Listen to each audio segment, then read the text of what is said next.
Puji Tuhan, salam Bapak Ibu yang dikasihi Tuhan. Seberapa banyak Bapak Ibu Saudara yang sore hari ini siap dilawat oleh Tuhan, bisa lambaikan tangan. Mari siapkan hatimu, bersama-sama kita agungkan Tuhan, sebab Kau besar.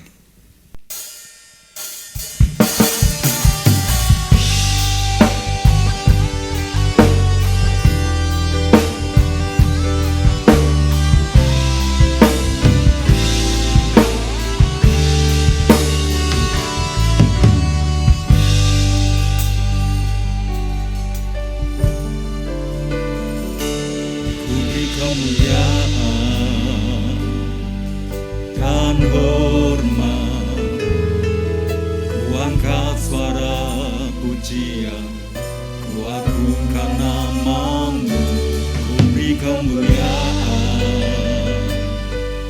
Dan hormat, ku angkat suara pujian, ku agungkan namamu. Kau besar, perbuatanmu ajaib, tiada seperti Engkau, tiada seperti Engkau.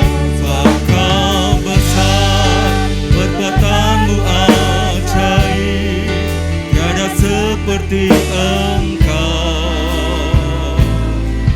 tiada seperti Engkau.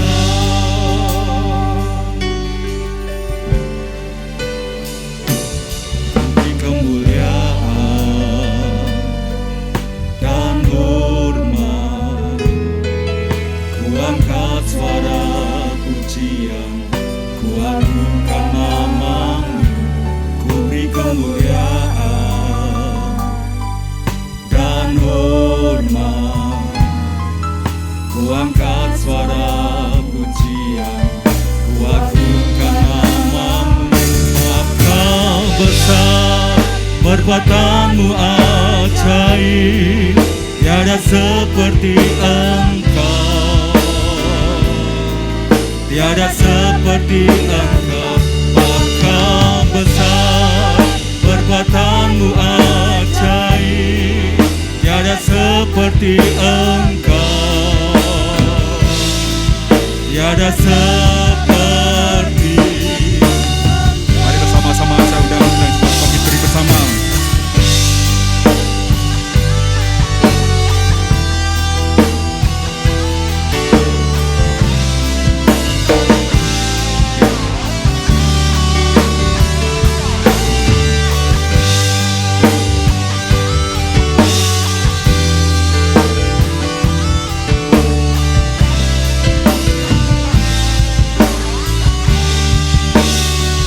Mari sama-sama, sebab Kau besar. Sebab Kau besar, perbuatanmu ajaib, tiada seperti Engkau, tiada seperti Engkau. Sebab Kau besar, perbuatanmu ajaib, tiada seperti Engkau. Mari jemaat Tuhan, sama-sama, sebab Kau besar. Haleluya. Perbuatanmu ajaib, tiada seperti Engkau, tiada seperti Engkau. Sebab Kau besar, perbuatanmu ajaib, tiada seperti Engkau, tiada seperti. Mari bersama-sama nyanyi dan bersoraklah.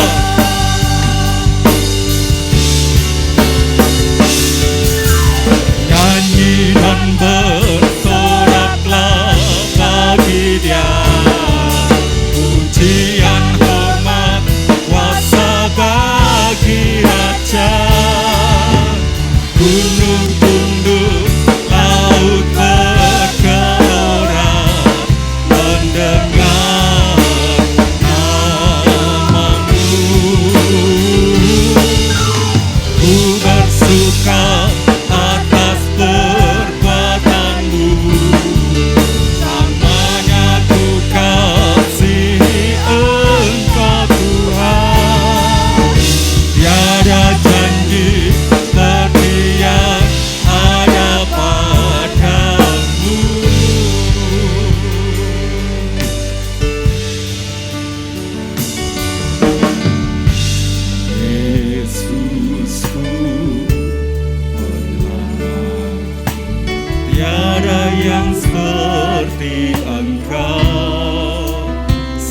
setiap hari ku memuji keajaiban kasih-Mu. Menghibur, pelindung, menara kekuatan, dialah semua yang bernafas, tak berhenti menyembah-Mu. Oh, nyanyi dan bersoraklah bagi Dia, pujian, hormat, kuasa bagi Raja. Gunung tunduk, laut bergelora, mendengar nama-Mu. Ku bersuka atas perbuatan-Mu, lamanya ku kasihi Engkau Tuhan. Tiada janji seperti yang ada pada, tiada janji seperti yang ada pada, tiada janji seperti yang ada padamu. Haleluya, haleluya, haleluya, bagi anak domba. Haleluya, haleluya, darahnya meneguhkan setiap lidah, suku, bangsa, semua makhluk dan pula berikan glory, berikan hormat. Mari sama-sama, haleluya.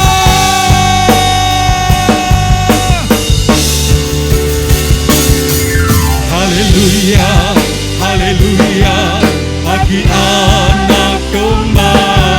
Haleluya, haleluya, darahnya meneguhkan setiap lidah, suku, bangsa, semua makhluk dan pula berikan glory, berikan hormat, beri pujian,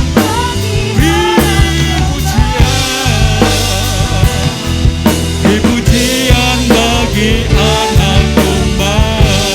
Beri pujian bagi anak domba. Yesuslah Sang Raja. Haleluya.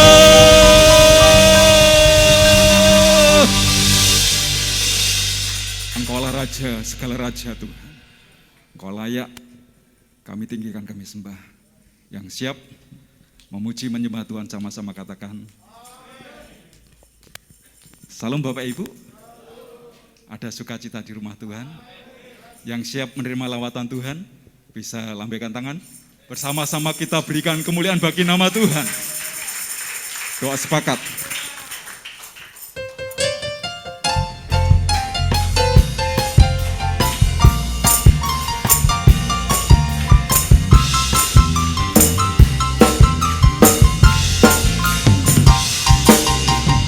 Bila dua orang bersahabat, Yesus pasti hadir di tengah mereka. Bila dua orang bersehati dan sepakat, minta apa saja pasti Dia bilang. Bila dua orang berkumpul dalam nama-Nya, Yesus pasti hadir di tengah mereka. Bila dua orang bersehati dan sepakat, minta apa saja pasti Dia beri. Itulah janji Tuhan bagi orang percaya yang hanya berharap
Itulah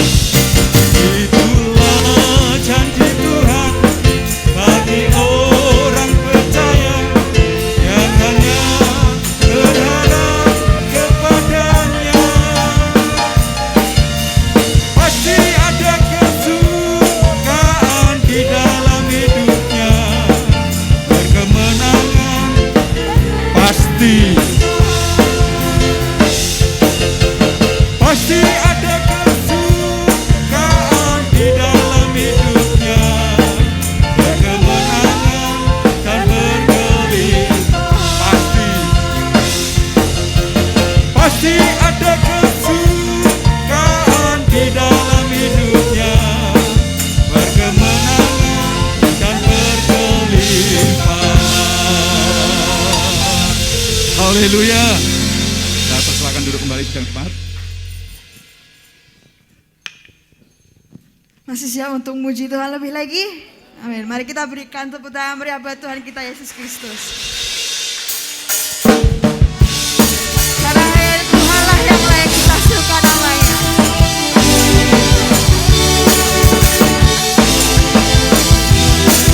Mari sama-sama katakan Tuhanku Maha Besar. Tuhanku Maha Besar, Tuhanku Maha Kuasa, Raja segala raja. Dia takkan tergoyah. Dia takkan tergoyahkan, Dia takkan terkalahkan. Dia hidup dan berkuasa. Serukan namanya, Yesus Tuhan Raja. Segala kuasa tunduk dalam namanya. Luar biasa, berkuasa mulia, Yesus nama di atas segala nama. Mari kita mau bangkit berdiri.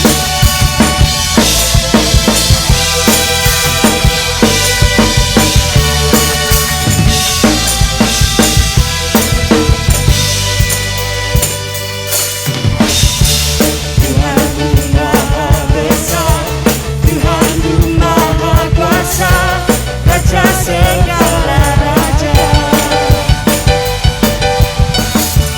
Dia takkan tergoyahkan, Dia takkan terkalahkan.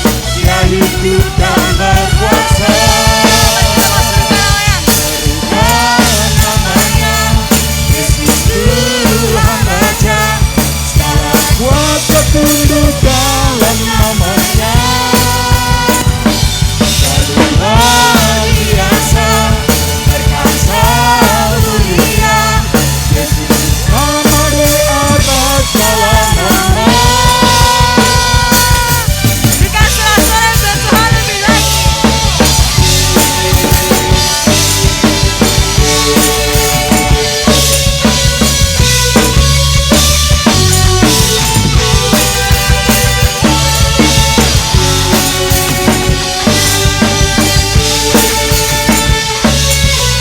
Mari sama-sama kita katakan. Serukan namanya, Yesus Tuhan Raja.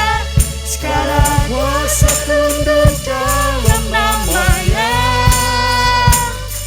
Dia luar biasa, berkuasa mulia, Yesus nama di atas segala nama. Namanya, Yesus Tuhan Raja. Segala kuasa tunduk dalam namanya.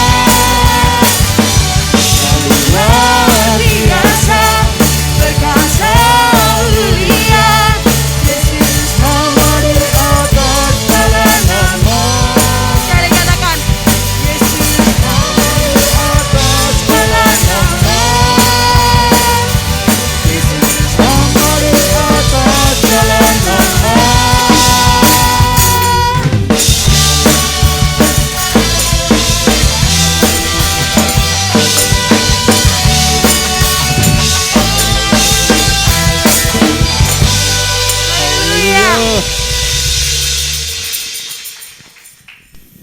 Saya persilakan untuk sidang jemaat duduk kembali.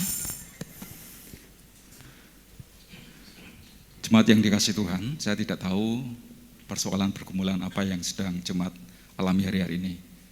Tapi yang pasti yang saya tahu bahwa Tuhan itu sangat mengasihi kehidupan kita, amin. Dan janjinya senantiasa tergenapi dalam kehidupan kita. Kalau Dia berjanji, pasti janjinya digenapi. Sungguh besar setiamu.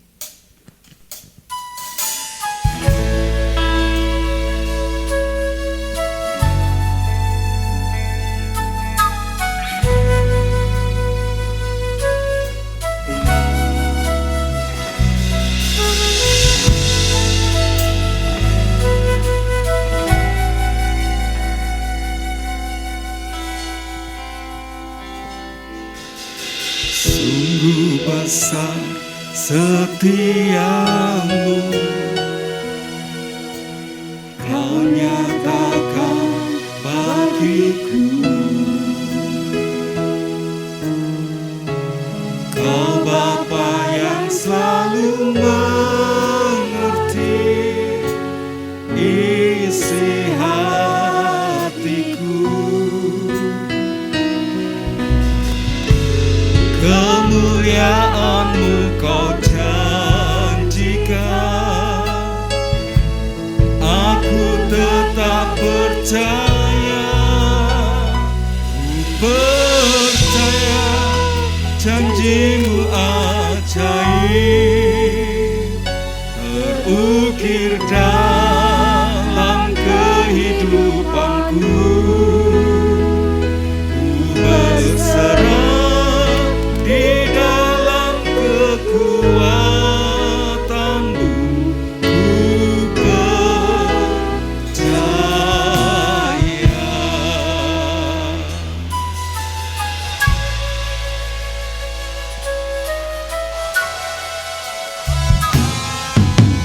Sungguh besar setiamu,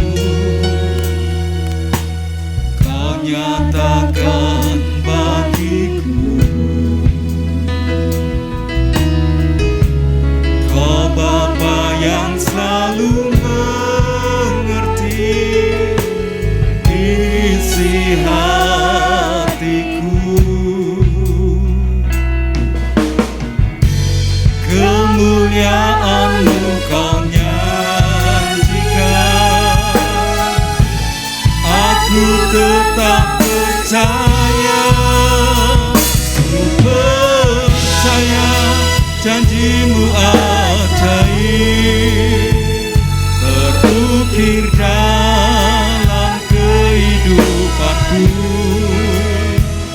Ku berserah di dalam kekuatan-Mu, hanya Kau segalanya bagiku. Percaya janji-Mu ajaib, terukir dalam kehidupanku. Ku berserah di dalam kekuatan-Mu.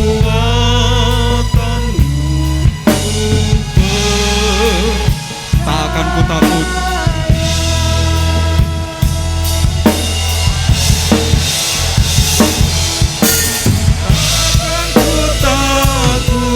Tak akan ku gentar, Kaulah imanku, Kaulah Tuhanku. Tak akan ku ragukan kebaikan-Mu di hidupku.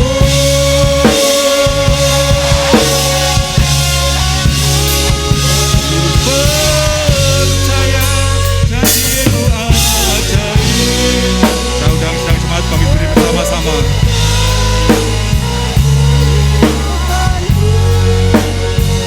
Ku berserah di dalam kekuatan-Mu, hanya Kau segalanya bagiku.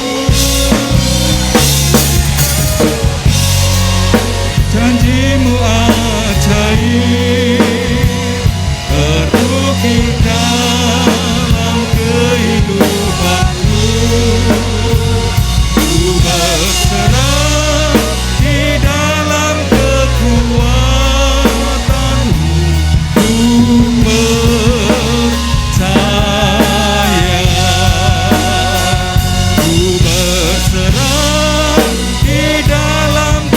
kekuatanmu ku percaya. Ku berserah. Sekali lagi ku berserah. Ku berserah di dalam kekuatanmu ku percaya.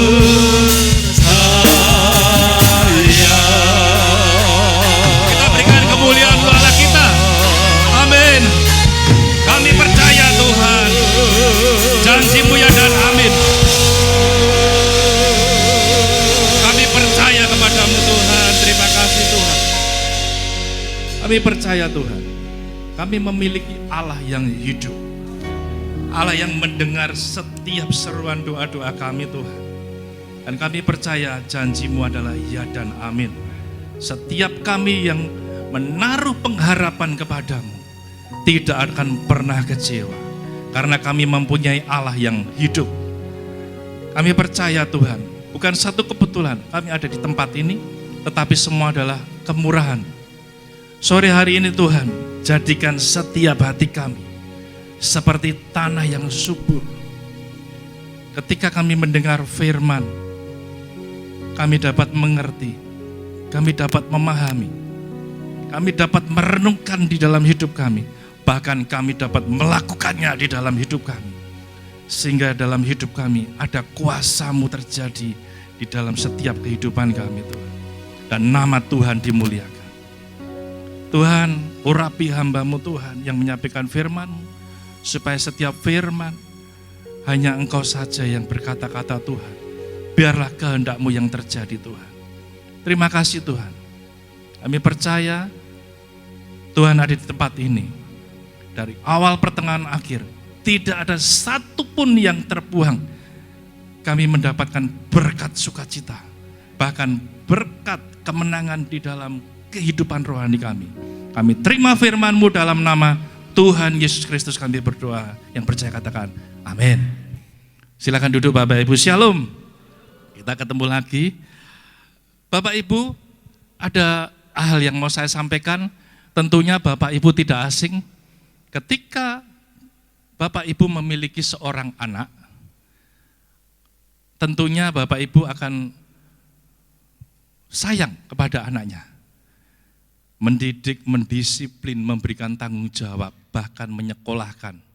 Bahkan ketika anak-anak itu membutuhkan apa yang dia butuhkan pada waktunya, anak itu tidak perlu minta. Betul Bapak Ibu? Bapak Ibu dengan rela, dengan sukacita memberikan kepada anak itu. Bahkan anak-anak, coba kita bayangkan ketika kita pada saat kita kecil menjadi anak-anak, ketika kita berteriak minta tolong kepada Bapak Ibu kita dengan sigap cepat menolong anak-anaknya. Betul? Apakah seorang anak itu selalu memohon-mohon bapaknya? Bapak, Ibu, jangan lupa ya, nanti jam 12 siang waktuku makan. Bapak, Ibu, sore nanti jangan lupa ya, makananku ya, siapkan ya. Apakah seperti itu?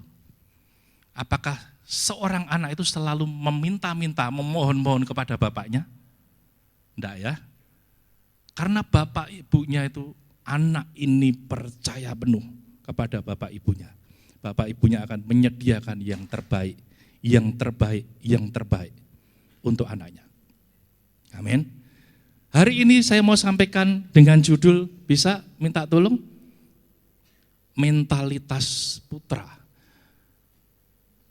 Tapi kita perlu sadari, seringkali kita sebagai orang Kristen, sebagai orang percaya, sebagai seorang yang sudah ditebus lunas, dan kita mendapatkan segala sesuatunya kasih karunia Tuhan, kita sering lupa bahwa kita ini adalah, status kita ini adalah anak.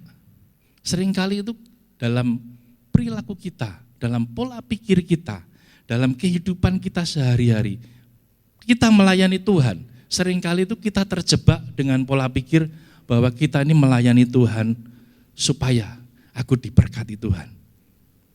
Aku main musik supaya aku diberkati Tuhan. Aku datang beribadah supaya Tuhan memberkati aku. supaya aku tidak dimarahi Bapak Ibu Gembalaku. Aku datang ibadah, aku sungkan, supaya. Inilah sikap seorang hamba. Seorang hamba itu selalu berharap kepada apa yang dia inginkan untuk menyenangkan keinginan dagingnya. Aku datang beribadah supaya aku diberkati Tuhan. Aku memberikan perpuluhan supaya pekerjaanku lancar-lancar, tidak sampai dimakan hama, tidak sampai bocor. Aku melakukan doa setiap pagi supaya aku menemukan apa yang jadi remamu Tuhan. Supaya saya setuju sekali, perpuluhan, ibadah, berdoa itu adalah bagian kita sebagai orang percaya. Tetapi kita sering lupa bahwa sebetulnya kita ini statusnya adalah anak. Setiap berkat yang kita terima itu adalah kasih karunia Tuhan. Amin. Sekarang kita mau masuk judul mentalitas putra. Mentalitas ini apa toh mentalitas ini? Definisi ini dan pengertian dari mentalitas adalah keadaan atau aktivitas jiwa. Artinya cara berpikir, perasaan, kehendak kita itu menjadi gaya hidup kita, menjadi pola hidup kita, menjadi perilaku kita. Keputusan-keputusan yang kita ambil itu menentukan. Itulah mentalitas. Pola pikir, perasaan, kehendak kita, gaya hidup menjadi gaya hidup kita, menjadi perilaku kita sehari-hari. Inilah yang diartinya mentalitas. Mentalitas di Galatia 4 ayat 7. Di sana dikatakan, jadi kamu bukan lagi hamba, melainkan apa Bapak Ibu? Anak. Jikalau kamu anak, maka kamu juga adalah ahli waris oleh Allah. Ini surat Paulus menulis kepada orang-orang Kristen di Galatia. Menetralisir, meluruskan, memulihkan orang-orang Kristen di Galatia itu dari pengajaran guru-guru yang berpegang kepada agama Yahudi. Mengagung-agungkan hukum Musa, sehingga orang-orang Kristen ini dijerat supaya terjerat pada hukum-hukum itu. Dan Rasul Paulus saat itu ingin membebaskan mereka dari kebodohan mereka. Supaya dia jemaat orang-orang Kristen di Galatia itu supaya sadar akan kekeliruan mereka. Rasul Paulus menegaskan bahwa kamu ini bukan lagi hamba. Saya bisa minta tolong 2 sukarelawan tadi untuk maju ke depan? Ya, gerak cepat. 2 orang pria. Menegaskan bahwa kamu ini bukan lagi hamba, melainkan anak. Silakan. 1 orang bisa di sebelah sini, 1 orang di sini. Yang kamu juga adalah ahli waris oleh Allah. Saya mau jelaskan bedanya putra dan hamba. Ini adalah hamba. Namanya siapa? Sadran. Ya? Sadran. Sadran ini anggaplah dia seorang hamba. Seorang karyawan, seorang budak hamba. Dan ini adalah ya, bekti. Bekti adalah seorang putra, anak. Seorang hamba untuk mendapatkan upah, dia mendapatkan upah dari manusia, dari bos, dari tuannya. Kalau anak, bekti ini, posisinya, statusnya dia sebagai anak, dia mendapatkan upah berkat. Berkat itu dari Tuhan.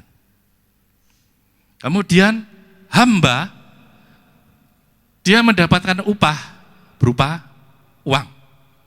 Tetapi kalau bekti ini sebagai putra, dia mendapatkan berkat dari Tuhan berbagai bentuk.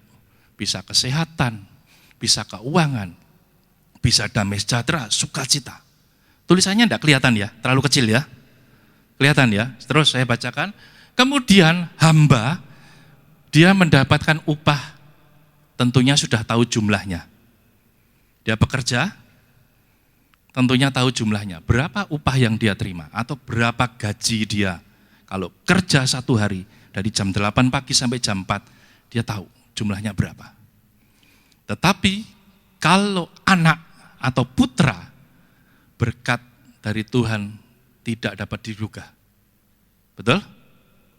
Terus, kemudian upah dari hamba didapatkan dari apa? Bekerja. Kalau dia tidak bekerja, ya tidak dapat upah. Kalau dia seorang karyawan, seorang hamba, bekerja di perusahaan, tidak bekerja, datang di perusahaan, ya bisa dipecat, tidak dapat gaji. Tetapi kalau seorang anak, berkat Tuhan didapat dari iman percayanya kepada Tuhan. Kemudian terus, upah dari hamba, meskipun besar, jumlahnya besar, selalu tidak cukup. Karena apa? Untuk menyenangkan dagingnya. Selalu tidak cukup, selalu tidak cukup. Kalau dikasih gaji 2 juta 1 bulan, tidak cukup. Wah, aku mau beli ini, tidak cukup. Gajinya 5 juta, tidak cukup. Selalu tidak cukup. Tapi kalau anak, statusnya putra, berkat dari Tuhan, meskipun tidak seberapa, tetapi selalu mencukupi. Makanya anak Tuhan selalu, aku ini hidup pas-pasan. Pas aku butuh kok ya ada. Ya toh? Pas anakku masuk kuliah, ada. Pas ada. Selalu cukup aja. Berkat Tuhan selalu cukup. Kenapa? Selalu dapat mengucap syukur pada Tuhan. Bahkan biasa memberi. Kenapa selalu? Dia maunya mental lebih dari cukup. Tapi kalau hamba selalu tidak cukup. Terus, batasan hanya dapat hamba, ini batasannya hanya dapat materi saja. Dan mendapatkan reward, penghargaan dari dunia saja. Dia bekerja, dapat materi aja. Dapat tugas dari bosnya, tuannya, dikerjakan, dapat reward. Kalau pekerjaannya dia bagus, ya dia dapat reward. Tetapi, kalau berkat dari Tuhan didapatkan, kalau seorang anak, dia melakukannya dengan sungguh-sungguh, apa yang didapatkannya? Perkenanan dari Tuhan. Tahu ya bedanya ya? Anak dan hamba. Terus, hamba tidak ada warisan. Pernah karyawan saudara datang pada, kalau Bapak Ibu yang punya perusahaan, punya usaha sendiri, karyawannya datang kepada Bapak Ibu dan ngomong, bos, nanti kalau aku sudah bekerja di sini 5 tahun, aku minta warisan ya bos. Kira-kira bagaimana? Oh, ini karyawan yang gila ini. Tidak masuk akal. Tidak ada warisan. Tapi kalau anak, ada warisan. Warisan itu sudah, Bapak Ibu yang punya anak-anak, Bapak Ibu bekerja, setengah mati-matian, setengah mati, sudah mati-matian, untuk apa? Pasti untuk memberikan yang terbaik untuk anak. Suatu kali Bapak Ibu, aku akan nabung. Aku akan sediakan rumah. Suatu kali anakku sudah besar, aku akan beri warisan. Warisan entah apa saja. Berusaha untuk memberikan yang terbaik untuk anaknya. Terus, hamba, ini saat menjalankan tugas saja, bicara soal hasil. Saat dia menjalankan tugas. Kalau saya jadi bosnya, siapa tadi? Sadran. Saya jadi bosnya Sadran. Ketika saya tugaskan dia melakukan satu tugas yang saya utus, saya delegasikan ke dia, dia datang. Saya pasti tanya, bagaimana hasilmu? Oh, sudah selesai semua Pak. Saya sudah lakukan perintah Bapak begini. Dan saya berikan dia reward. Bagus kamu. Tak kasih bonus kamu. Tapi kalau Sadran ini ngomong, Pak, nomor 1 sampai 2 sudah saya selesaikan. Tapi yang nomor 3 sampai 5 saya belum cukup Pak, waktu saya enggak bisa. Lah terus, ya maaf Pak, saya belum bisa selesaikan. Saya akan menuntut dia dan saya akan marah. Saya berikan dia satu peringatan. Suatu kali, 2 kali, melakukan 3 kali, saya berikan hukuman. Betul? Hamba bicara hasil. Bisa bicara apa yang dia kerjakan dan hasilnya mana. Tapi kalau anak, statusnya dia 24 jam, statusnya dia adalah anak. Dan ketika saya tanya, saya lupa namanya, Bekti, Sadran dan Bekti. Ketika saya tanya Bekti, Papa sudah berikan kamu tugas ini. Bagaimana? Yang nomor 1 sampai nomor 5. Pak, nomor 1 sampai 2 aku sudah kerjakan, Pak. Nomor 3, aku belum sempat kerjakan. Aku kerjakan besok lagi, Pak. Saya bisa menerima. Oke nak, besok selesaikan tugasmu dengan penuh tanggung jawab. Dan saya akan bimbing dia terus, supaya dia suatu kali bisa menggantikan saya menjadi pemimpin perusahaan ini. Dan statusnya dia 24 jam adalah anak. Pada saat dia bekerja, melakukan tugas saja, kalau dia di situ sebagai staff engineering, ya dia akan melakukan tugasnya dia saja sebagai hamba pada saat dia melakukan tugasnya. Tetapi tetap statusnya dia adalah anak saya 24 jam. Betul? Tapi kalau Bekti melakukan tugas, Sadran, saya lagi ngetes Bapak Ibu masih fokus apa enggak kepada saya. Kalau Sadran ini melakukan tugasnya, dia sebagai hamba, selesai melakukan tugasnya, statusnya dia juga masih tetap apa? Hamba. Tuh. Terus. Makasih. Terima kasih. Makasih, silakan. Galatia 4 ayat 6. Dan karena kamu adalah anak, maka Allah telah menyuruh roh anaknya ke dalam hati kita yang berseru ya Aba ya Bapa. Ketika kita mengakui, menyadari bahwa statusku ini adalah anak bukan hamba, maka Allah mengaruniakan anaknya, roh anaknya itu ada di dalam kita, supaya kita bisa memanggil ya Aba ya Bapa. Diakui kita sebagai anaknya. Dan Roma 8 ayat 14 di sana katakan semua orang yang dipimpin siapa? Roh Allah. Bukan semua orang yang dipimpin oleh dagingnya, enggak. Semua orang yang dipimpin oleh roh Allah adalah anak Allah. Kalau kita hidup, Bapak Ibu sudah merasa, aku sudah hidup dipimpin oleh roh Allah. Aku sudah taat melakukan apa yang Tuhan mau. Tapi Bapak Ibu harus sadari, mentalitas kita tadi sebagai hamba, atau sebagai anak yang hanya menjalankan tugas saja untuk memenuhi kebutuhanku, dagingku. Aku main keyboard ini supaya aku diberkati Tuhan, supaya aku bukan naik motor lagi, supaya aku naik mobil, aku dapat berkat-berkat menyenangkan hati dagingku. Bukan seperti itu. Status kita, mentalitas kita harus sebagai putra. Taat melakukan apa yang Bapak perintahkan. Bapak Ibu tadi saya mau berangkat. Saya ini, anak saya ini Davin ini anak saya. Ngomong sama tantenya.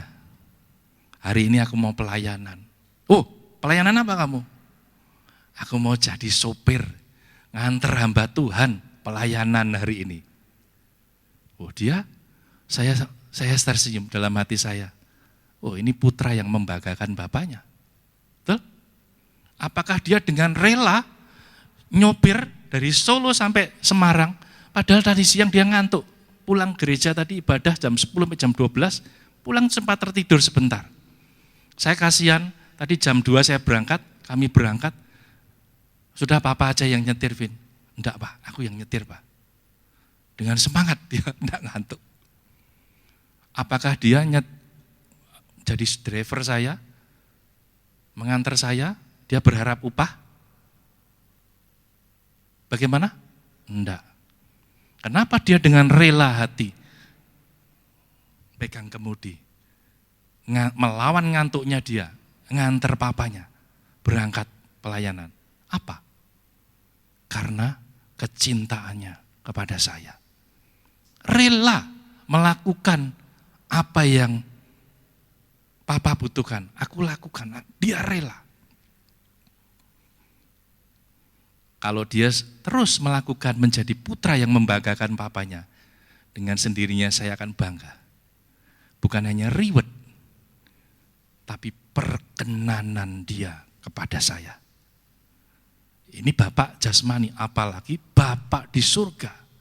Kalau kita dipimpin oleh Roh Allah, kalau dipimpin Roh Allah, berarti yang kita lakukan selalu menyenangkan hati Bapak. Betul? Ada satu quote ya, ada satu quote itu, aku tidak takut apapun asal aku menyenangkan hati Bapakku dan melakukan kehendak Bapakku di surga. Kalaupun aku di tengah situasi yang sulit, di tengah situasi yang sangat tidak enak, aku tidak takut. Kenapa prinsipnya? Karena aku mengasihi Bapa dan melakukan kehendak Bapa. Sebetulnya tadi kalau Davin nyaman ya saya yang nyetir, dia yang tidur. Sudah mulai bisa menerima ya antara mentalitas hamba dan mentalitas putra. Terus Galatia 4 ayat 1 sampai 2. Judulnya perikopnya adalah tidak ada lagi perhambaan. Yang dimaksud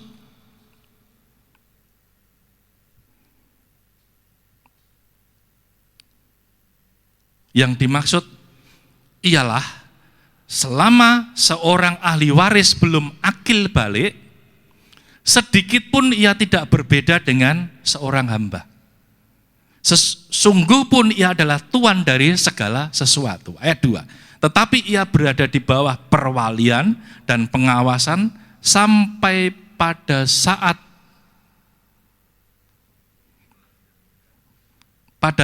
yang telah ditentukan oleh Bapaknya. Tentunya pada awalnya, kalau kita cermati ayat ini, tentunya semuanya kita ini pada awalnya adalah hamba. Betul ya? Dimaksud ini selama seorang ahli waris belum akil balik. Kalau kita belum akil balik, berarti masih anak-anak, masih balita, masih belum mengenal mana yang benar, mana yang salah, mana yang boleh, mana yang tidak boleh, mana yang jahat, mana yang baik. Ini seperti pertumbuhan seorang rohani seseorang itu belum akil balik. Pada awalnya kita semua ini adalah hamba. Tetapi setelah mengalami akil balik, barulah kita bisa disebut anak yang dewasa. Yang tahu perbedaan baik dan benar. Yang mana yang boleh, mana yang tidak boleh. Ada 6 kata dalam bahasa Yunani yang menjelaskan antara hubungan bapak dan anaknya. Dan pertumbuhan rohani seseorang itu dalam fase-fase kedewasaan seseorang. Yang pertama, yaitu adalah brepos. Brepos itu seorang bayi yang belum lahir atau anak bayi yang dalam rahim ibunya atau bayi yang baru lahir yang masih menyusui. Masih dalam kandungan atau baru lahir itu. Ini tahap pertama, fase pertama brepos. Yang kedua itu nepios. Nepios itu adalah anak seorang bayi yang belum lahir, usia anak antara 14 sampai 20 bulan, belum sampai 2 tahun. Ini adalah bayi yang masih perlu belajar bagaimana berbicara, bagaimana berjalan, yang hanya bisa berteriak dan menangis ketika ia memiliki kebutuhan. Lapar, nangis. Sakit, nangis. Orang tuanya yang harus peka. Oh, anakku lapar. Oh, anakku ini digigit semut. Ini masih belum bisa apa-apa. Belum tahu apa-apa anak ini. Yang ketiga, yaitu Paidion. Paidion ini adalah usia antara 3 tahun sampai 12 tahun. Ini adalah anak pra-remaja. Nah, ini mulai remaja. Adalah masa anak dilatih untuk patuh, disiplin, rajin, dan hormat kepada otoritas. Anak ini mulai diajari bermain barang kececeran, mulai diajari. Ayo nak, setelah kamu bermain, berserakan di jalan ini, kamu harus ringkas. Rapikan, kembalikan lagi, taruh di tempatnya, mulai diajari kedisiplinan. Kemudian, terus yang keempat adalah teknon. Teknon ini remaja usia 13 sampai 19 tahun. Mereka masih membutuhkan pelatihan dan arahan. Tetapi sudah tidak banyak koreksi lagi. Mulai menginjak masuk ke remaja, meninggalkan remaja, mulai masuk ke jenjang dewasa. Pada tahap ini ia harus belajar prinsip-prinsip ketaatan, ketekunan, dan tunduk pada otoritas. Ini pelajaran-pelajaran secara rohani yang diberikan kepada urutan fase-fase pertumbuhan anak. Kemudian, terus yang berikutnya adalah huios. Huios ini sudah dibilang anak dewasa yang sudah mencapai 30 tahun. Dalam budaya Alkitab, kata ini digunakan untuk menggambarkan hubungan Yesus Kristus sebagai anak Allah. Mereka adalah putra-putra yang telah mencapai dewasa. Kematangan yang lengkap, mereka adalah putra-putra yang menyerupai ayahnya dan membawa DNA yang sama, dan mereka adalah putra-putra yang siap menerima warisan. Tuhan Yesus makanya umur 30 tahun dibaptis. Ketika dibaptis oleh Yohanes, turunlah Roh Kudus yang menyerupai burung merpati, hinggap. Dan dari surga ada suara, inilah anak yang kukasihi, kepadanya aku berkenan. Anak yang umur 30 tahun ini sudah mulai dewasa kerohaniannya. Dan dia sudah menyerupai bapaknya. Dia sudah bisa melakukan tugas-tugas kehendak dari bapaknya. Sudah bisa tahu mana yang baik, mana yang tidak baik, mana yang boleh, mana yang tidak boleh. Inilah yang dinamakan akil balik. Dari seorang anak yang belum tahu, masih bertumbuh, belum tahu apa-apa. Makanya baptisan anak itu minimal, betul umur 12 ya Pak ya? Minimal. Kalau di bawah umur 12 dia belum tahu apa-apa. Dibaptis pun dia belum tahu apa-apa. Umur 12 tahun dia sudah mulai menangkap. Dia sudah mulai beranjak dari remaja menanjak ke dewasa. Dan huios ini adalah mulai akil balik, mulai kedewasaan. Dan dia bukan lagi hamba, tetapi putra. Makanya dia di sini dijelaskan menggambarkan hubungan Yesus Kristus sebagai anak Allah dan putra-putra yang mencapai kedewasaan dan kematangan. Yang terakhir yaitu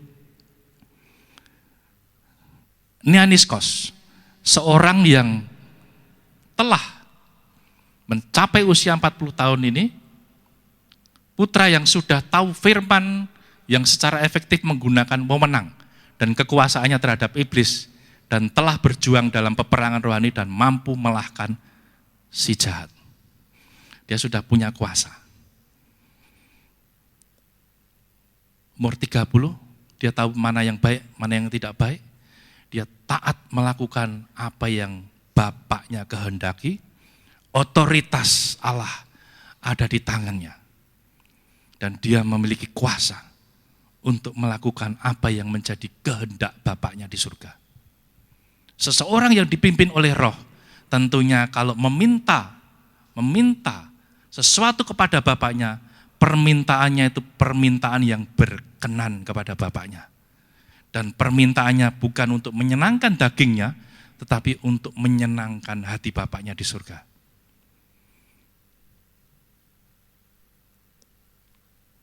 Sekarang kita bisa mulai memahami. Aku punya mentalitas hamba atau putra. Kalau aku hamba, tiap hari aku hanya minta. Mohon aja. Kayak seperti hamba tadi. Pak, berikan aku tugas. Kalau hamba ini tadi diperintah oleh bosnya, nanti sore jam 4, kamu lembur ya, sampai besok jam 7 pagi. Padahal ada tugas dia. Tapi karena, jangan khawatir, aku kasih gajimu 2 kali lipat. Kalau dari jam 4 sore sampai jam 7 pagi, gajinya harus 2 kali, saya kasih 4 kali lipat. Hamba ini, oh ya, baik Pak, mau taat melakukan perintah tuannya, bosnya, karena apa? Upah.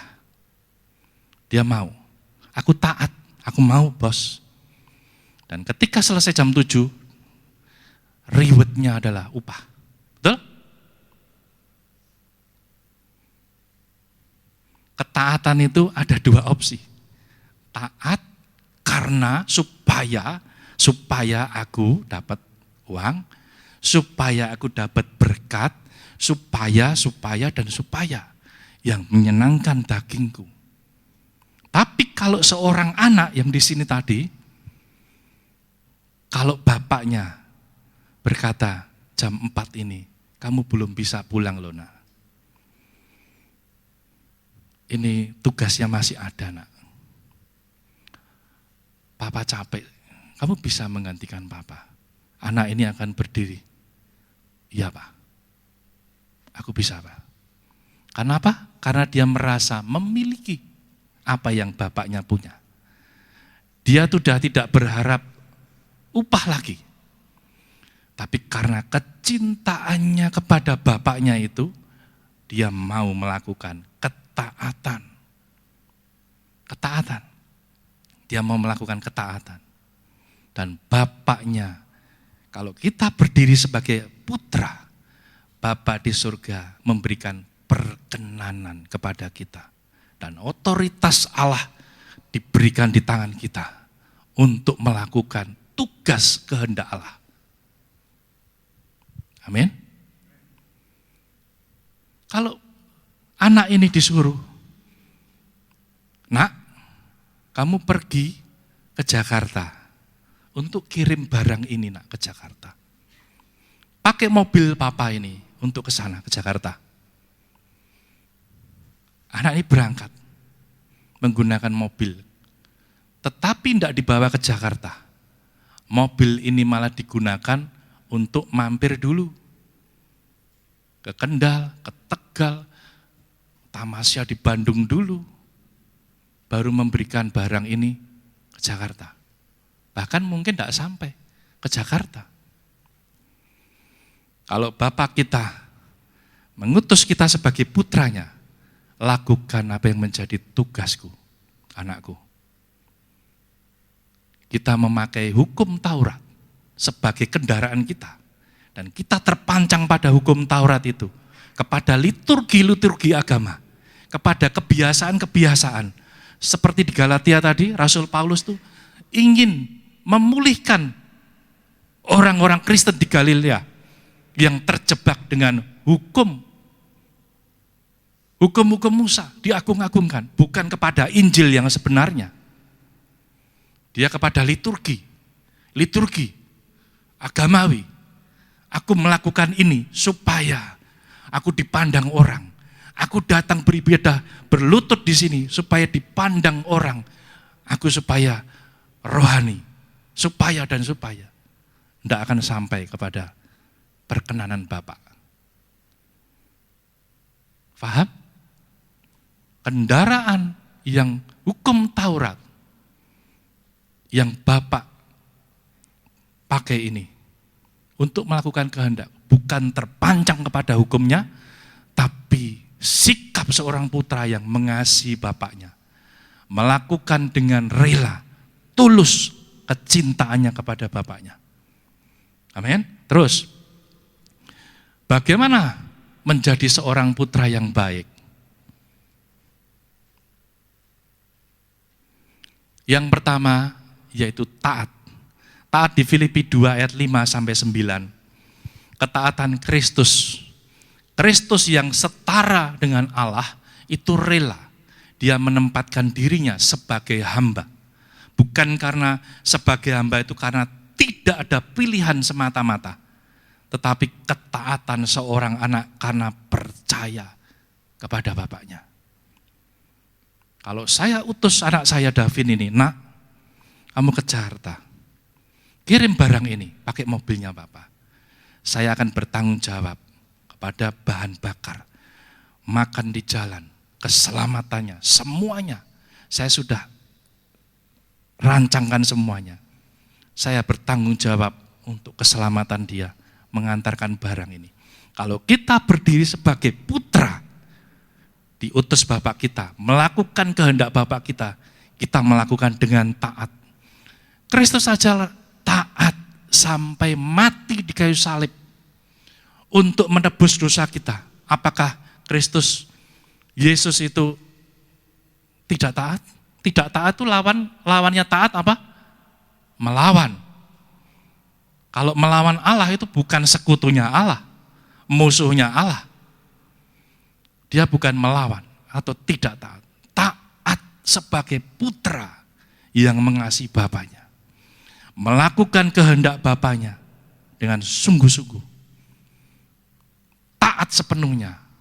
Apa? Taat menurut saya taat itu menyelesaikan,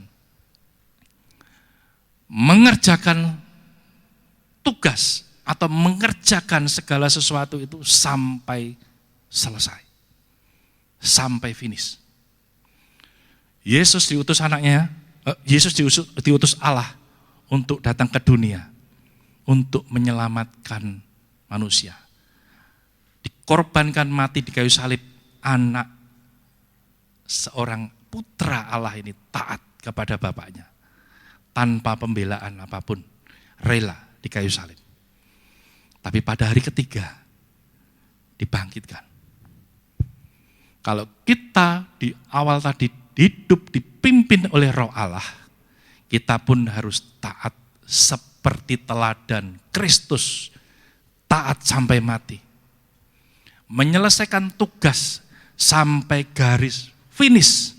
Kalau belum sampai finish, tidak bisa taat, belum bisa dibilang taat sepenuhnya. Amin.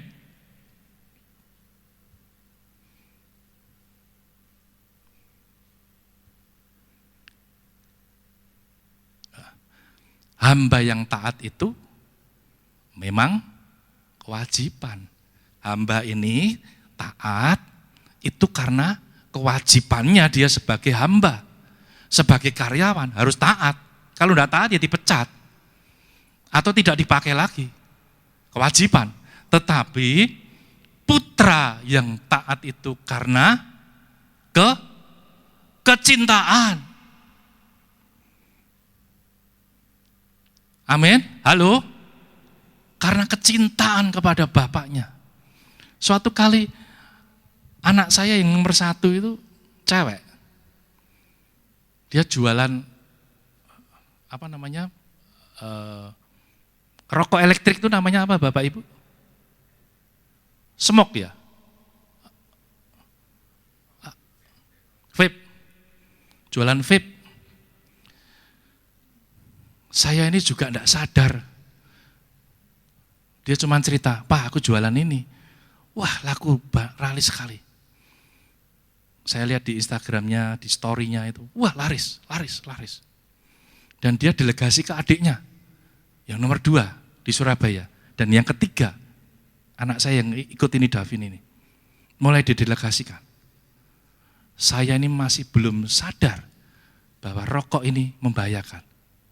Meskipun itu elektrik. Istri saya mendengarkan khotbah seorang hamba Tuhan. Hamba Tuhan itu ngomong, rokok ini, mungkin ada yang bertanya, Bu, Pak, tidak dilarang merokok ini kan tidak ada di Alkitab.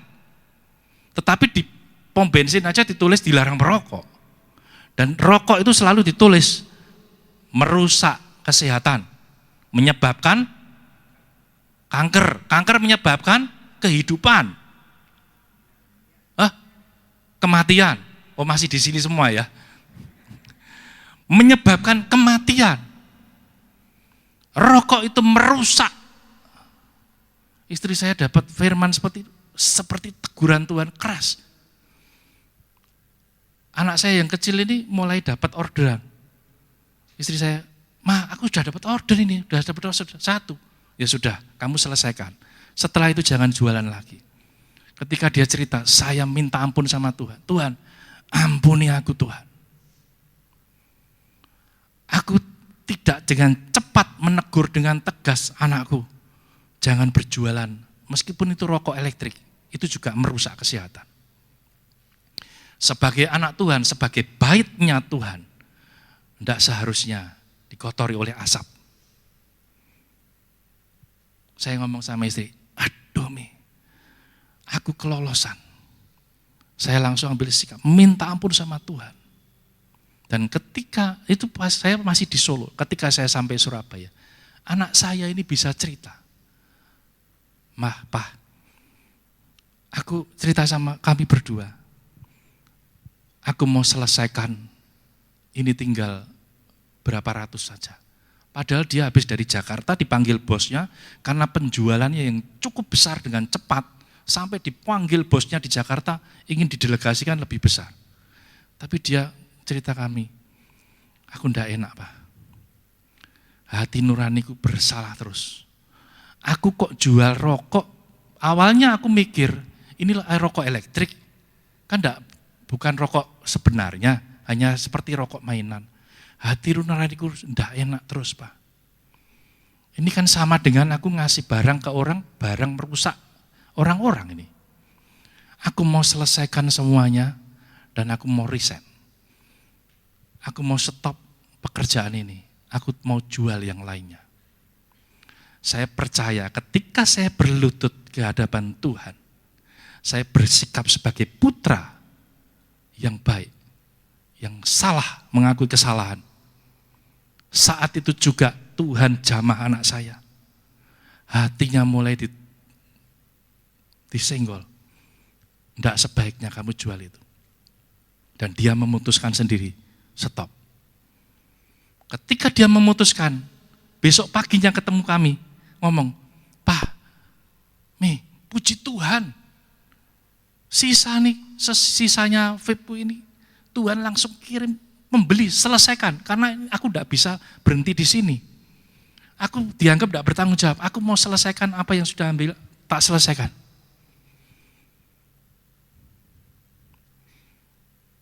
Kalau kita taat, Tuhan itu senantiasa menolong. Tapi ketaatan yang cinta kepada Bapaknya, bukan ketaatan seorang hamba. Amin. Kalau Bapak Ibu, Pak, aku ini kepingin berbuat baik. Nah, kepingin berbuat baiknya, mau tekun berbuat baiknya, mau punya mentalitas hamba, atau mentalitas putra. Kalau mentalitas hamba, hanya sebatas dapat materi saja dan reward. Ketika kami dulu sebelum saya bertobat, saya melayani Tuhan. Saya main musik. Terus, kemana-mana. Pagi, siang, sore, hari Senin, Selasa, jadwal penuh. Seperti artis saja. Seperti seorang artis. Tapi sikap mentalitas saya hanya seorang hamba. Aku melayani supaya aku diberkati Tuhan, supaya keluarga aku dijaga Tuhan. Dan hati kami kering. Tidak ada sungai sukacita yang mengalir. Meskipun dalam tantangan, dalam rintangan, dalam permasalahan, kami merasakan kelesuan, kekeringan, kehampaan. Tidak ada damai sejahtera sukacita. Bahkan beberapa kali kami jatuh bangun, babak belur.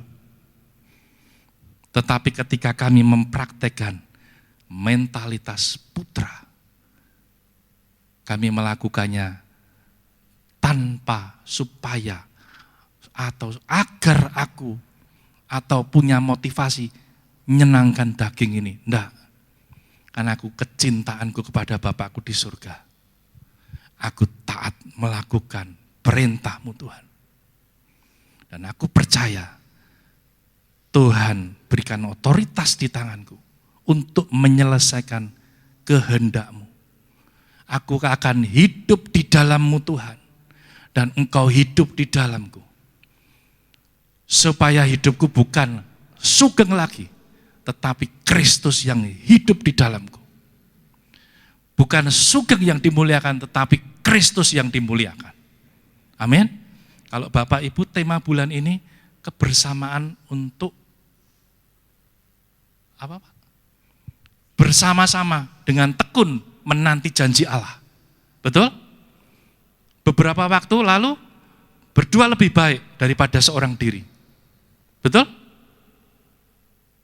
Kalau kita mau bersama-sama menanti janji Allah, sekarang mau sikapnya seorang hamba, mentalitas hamba, hanya dapat reward saja.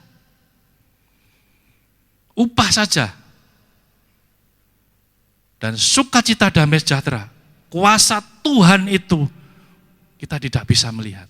Tapi kalau seorang anak, mentalitas seorang anak melakukan tugas kebersamaan menanti janji Allah, tekun berbuat baik, kita bersama-sama saling menopang, menolong, bukan agar aku, supaya aku, enggak. Ini adalah yang harus aku kerjakan sebagai seorang putra yang membanggakan Bapakku. Karena kecintaanku kepada Bapa, aku mau Tuhan melakukan bergandeng tangan bersama-sama jemaat di tempat ini melakukan tugas Bapa. Yang didapat adalah berkenanan dari Bapa. Otoritas diberikan ke tangan kita masing-masing. Amin. Terus, yang kedua,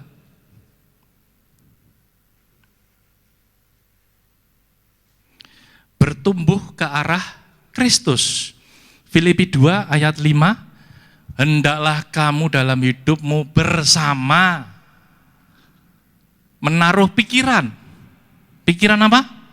Kepada Kristus. Dan perasaan yang terdapat juga di dalam Kristus.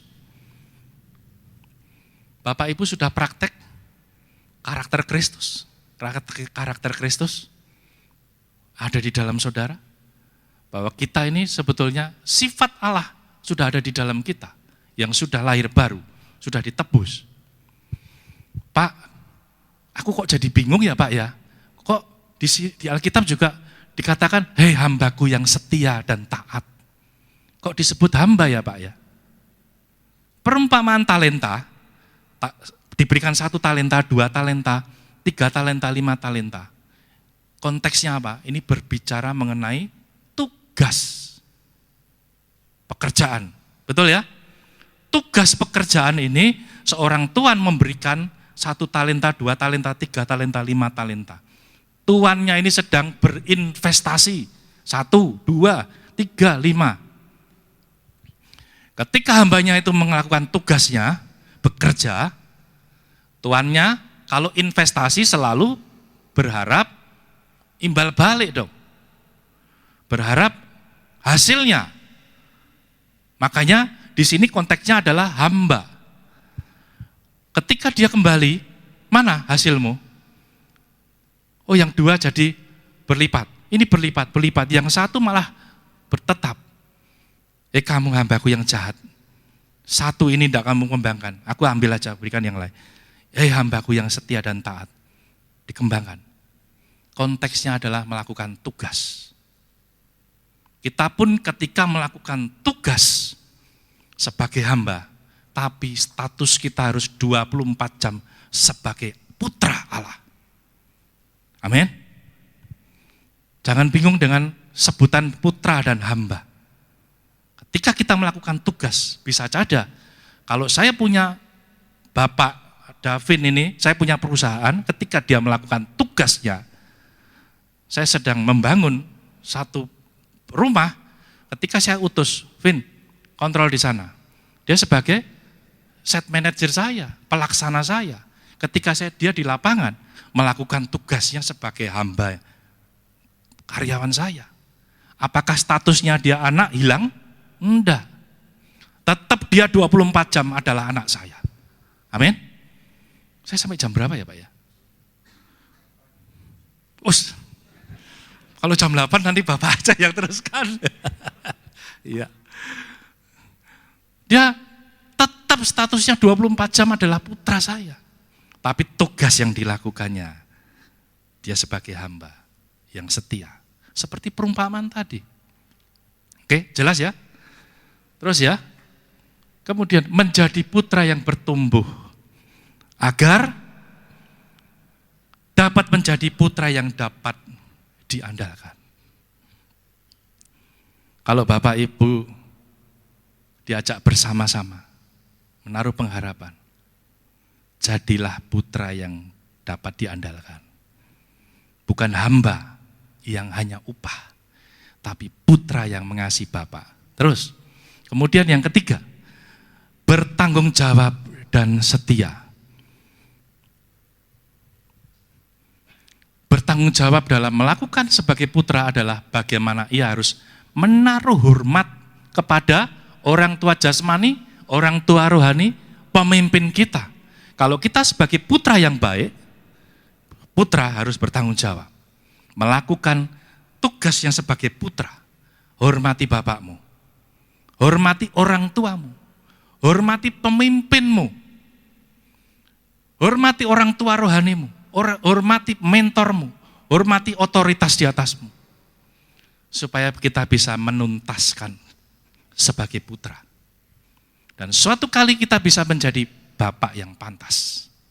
Amin. Menjadi putra yang berkenan. Suatu kali kita bertumbuh, kita menjadi bapak. Kita memiliki putra-putra. Kita juga bisa menjadi bapak yang berkenan di hadapan Tuhan. Amin. Efesus 6 ayat 1-3. Hai anak-anak, taatilah orang tuamu di dalam Tuhan. Hormatilah ayah dan ibumu, ini adalah suatu perintah yang penting seperti yang nyata dari janji ini, supaya kamu berbahagia dan panjang umur di bumi. Ini ada dua kata yang menarik, ada dua kata yang perlu digarisbawahi, taatilah. Yang kedua, hormatilah. Kok enggak taatilah dan taatilah? Yang ayat pertama, hai anak-anak, taatilah orang tuamu, apa ini? Di dalam Tuhan. Karena haruslah demikian. Kalau Pak, aku ini sama orang tuaku disuruh nyopet ya Pak. Kira-kira mau enggak? Kalau dia tidak di dalam Tuhan, kita berhak. Enggak Pak. Ini melanggar firman Tuhan. Melanggar hati nuraniku. Enggak. Tetapi tetap perintahnya adalah taatilah orang tua. Taatilah orang tuamu di dalam Tuhan. Kalau di dalam Tuhan, taati. Kalau di dalam Tuhan, perintahnya pasti perintah di dalam Tuhan. Tidak melanggar firman Tuhan. Tetapi, yang kedua, hormatilah ayahmu dan ibumu, tidak ada di dalam Tuhan. Hormatilah ayahmu dan ibumu, ini adalah suatu perintah yang penting, seperti nyata dari janji ini, supaya kamu berbahagia. Tidak peduli ayah dan ibumu salah, benar, di dalam Tuhan, tidak di dalam Tuhan. Perintahnya adalah hormati. Otoritas di atasmu tidak peduli itu salah, benar, tetap hormati. Orang tua di atas kita, kalau kita sebagai anak muda, kita juga menghormati orang tua. Orang yang usianya lebih tua di atas kita. Kalau itu adalah orang tua rohanimu, hormatilah orang tua rohanimu. Itu perintah. Taatilah. Kalau Bapak Ibu digembalakan di sini, taatilah memimpinmu di sini. Kalau mengajak kebersamaan, menanti janji Tuhan, lakukan dengan mentalitas putra, menanti janji Tuhan. Kalau mengajak untuk 2 orang lebih baik daripada seorang, dalam satu komunitas, adakan komunitas, lakukan. Taati pemimpinmu, taati orang tuamu di dalam Tuhan, supaya kita bisa menjadi putra yang berkenan di hadapan Tuhan. Amin. Saudara yang sudah mengerti katakan amin. Mengerti semua ya? Yang terakhir, hormat ini adalah pemberian nilai tinggi. Yang terakhir, jadilah orang Kristen. Bukan hanya percaya saja, tetapi dapat dipercaya oleh Allah. Saya minta pemain musik, WL Singer, bantu saya.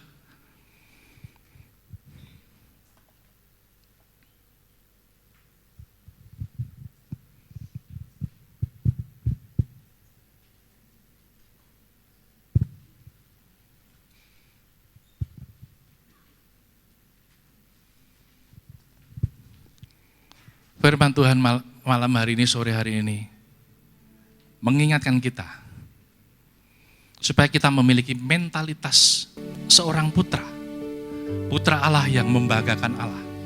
Seorang putra yang taat mengerjakan perintah bapaknya, karena kecintaannya sampai menyelesaikan tugasnya sampai garis finish. Seorang putra yang berkenan, yang baik, bertumbuh ke arah Kristus dengan identitas sebagai putra yang memiliki karakter Kristus untuk melakukan kehendak Bapa dengan kasih yang tulus kita lakukan.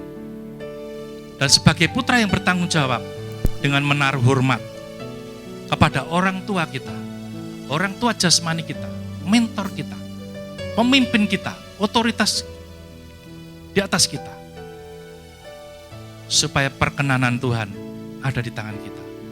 Otoritas Allah ada di tangan kita. Kalau pemimpinmu saja yang secara jasmani kelihatan mata, tidak bisa kamu hormati. Orang tuamu, orang tua rohani Bapak Ibu tidak bisa Bapak Ibu hormati. Apalagi Allah di surga yang tidak kelihatan. Kalau Bapak Ibu ngomong, aku menghormati Bapakku di surga, aku taat pada Bapakku di surga, tetapi kepada yang jasmani, yang kelihatan mata, tidak dilakukan. Bohong. Lakukan yang kelihatan.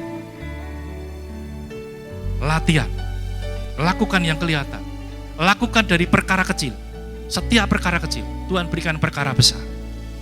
Mendapatkan otoritas Tuhan dan perkenanan Tuhan berikan kepada kita.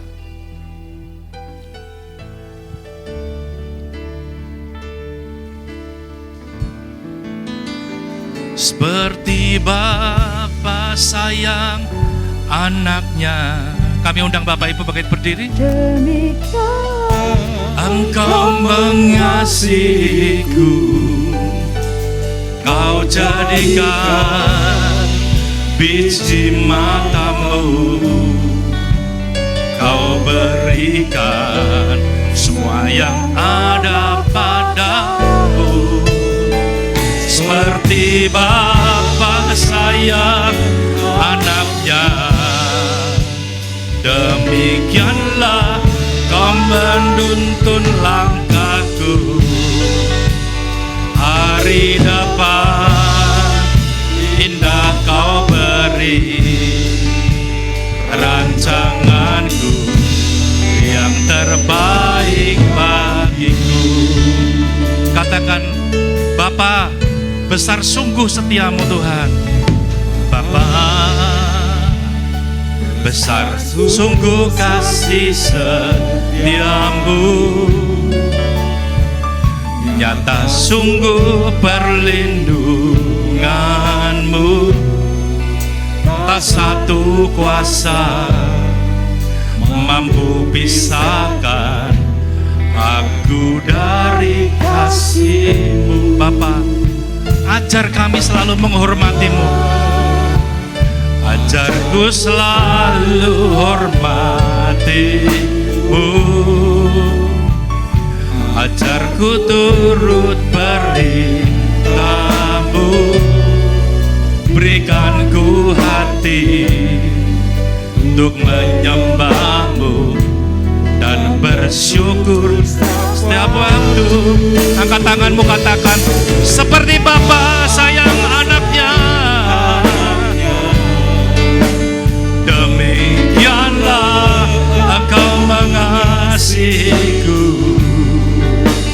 Kau jadikan biji matamu, Kau berikan yang ada padamu. Seperti Bapa sayang anaknya, demikianlah Kau menuntun langkahku. Hari depan indah Kau beri, rancanganku yang terbaik bagiku. Mari kita semua milikilah mentalitas seorang putra, seorang putra yang mengasihi bapaknya, seorang putra yang sadar bahwa kita semua ini sudah dipilih dan ditentukan Allah menjadi putra Allah. Kita mau hidup di dalam pimpinan Roh Allah. Biarlah karakter kita terus terbentuk menjadi karakter Kristus. Bukan karena kita mempunyai tujuan untuk menyenangkan daging kita, tetapi melakukan kehendak Bapa, yaitu menjadi serupa dengan Kristus. Kita mau tinggal di dalam Kristus, dan Kristus tinggal di dalam hidup kita, untuk kita melakukan kehendak Bapa. Sehingga hidup kita ini bukan aku lagi, tetapi Kristus yang nyata di dalam hidup kami. Kami mau mendengarkan firman-Mu ini Tuhan. Kami mau lakukan firman ini, supaya firman ini menjadi kuasa yang di dalam hidup kami, menyatakan kebesaran untuk kemuliaan nama-Mu Tuhan. Karena kami sadari Tuhan, kami mendapatkan segala sesuatunya adalah daripada-Mu Tuhan. Kami mau melakukannya juga bersama dengan-Mu Tuhan. Kami juga akan memberikan kepada-Mu hanya demi kemuliaan nama Tuhan. Biarlah kami ini mempunyai mentalitas putra, bukan mentalitas hamba, yang hanya punya motivasi untuk menyenangkan daging, yang selalu hidup di dalam dosa. Tetapi kami menjadi putra yang membanggakan, menjadi putra yang mengasihi Bapaknya, agar kami kelak menjadi Bapa yang berkenan kepada putra-putra kami. Kami menjadi orang Kristen. Orang Kristen bukan hanya sekedar percaya saja, tetapi dipercaya Allah, menjadi kebanggaan Allah. Seperti Bapa sayang anaknya, demikianlah Engkau mengasihiku. Kau jadikan biji matamu, Kau berikan semua yang ada padamu. Seperti Bapa sayang anaknya,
kemuliaan bagi Tuhan.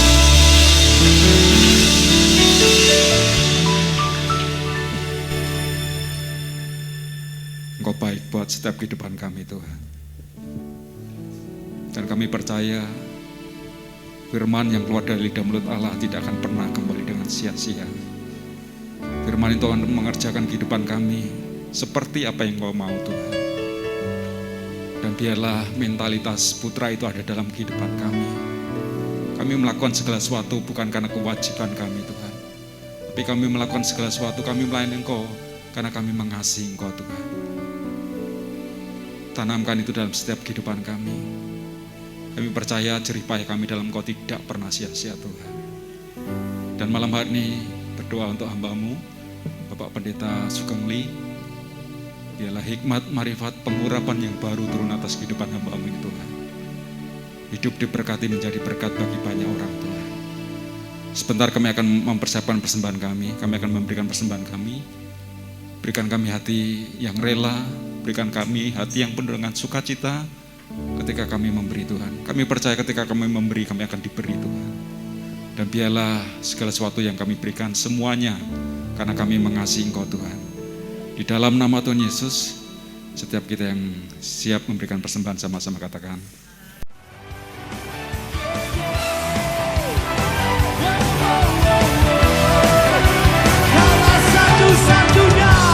Kaulah satu-satunya, sumber dari segalanya. Kaulah kebenaran, Kau kebenaran yang selalu pegang. Kau keyakinanku, Kau keyakinanku, bersinar terang. Yesus Tuhanku, yang berkuasa atasku, hidupku takkan sama. Ku tahu sungguh, anugerah-Mu bagiku, hidupku takkan sama. Thank you Lord. Come on.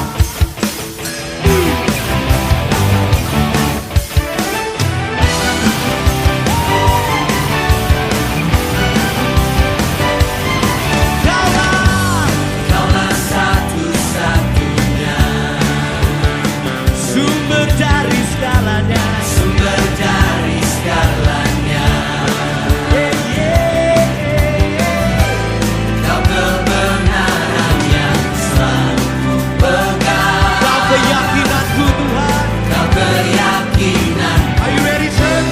Bersinar terang.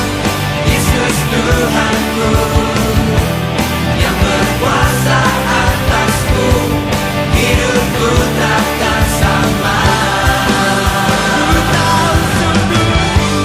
Ku tahu sungguh, anugerah-Mu bagiku, hidupku takkan sama.